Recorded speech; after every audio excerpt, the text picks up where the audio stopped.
మీ పట్టుదల చూశాను, మీ అభిమానం చూశాను. జైలుకు పోయినా బయట వస్తానే జెండా పట్టుకోవడం వదిలిపెట్టలేదు. మిమ్మల్ని చూస్తే నాకు అనిపిస్తుంది మీ కమిట్మెంట్ కి మనస్ఫూర్తిగా నా సెల్యూట్. మిమ్మల్ని చూసినప్పుడు నాకు అనిపిస్తుంది ఎన్ని పనులు చేసినా మీ రుణం తీర్చుకోలేను. నేను ఒక విషయం చెప్తున్నాను, ఇక్కడికి వచ్చినప్పుడు మీరందరూ ఒక పని చేశారు.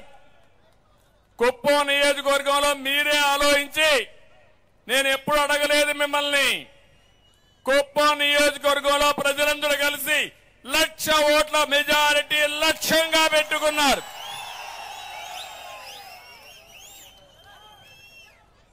సాధిస్తారా అని మిమ్మల్ని అడుగుతున్నా, నమ్మకమేనని మిమ్మల్ని అడుగుతున్నా. రాష్ట్రంలో అతిపెద్ద మెజారిటీ వచ్చే నియోజకవర్గం మన కుప్పం, అవునా కాదా?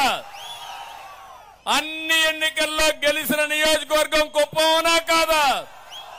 సైకిల్కి తప్ప వేరే పార్టీకి ఓటేయడమే తెలియని నియోజకవర్గం ఈ కుప్పం. అదే బంగారు కుప్పం.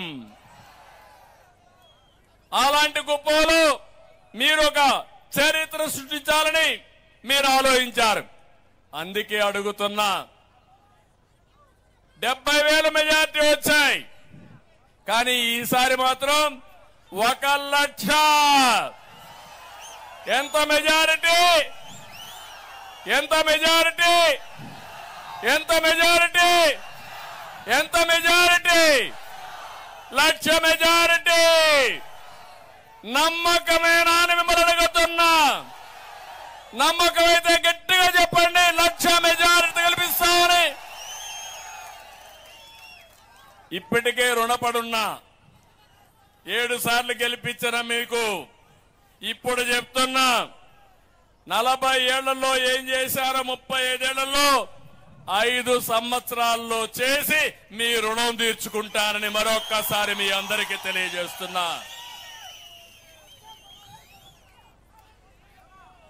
ఒక్క విషయం ఇక్కడ నేను మీకు గుర్తు చేస్తున్నాను, మీది నాది ఈనాటి బంధం కాదు.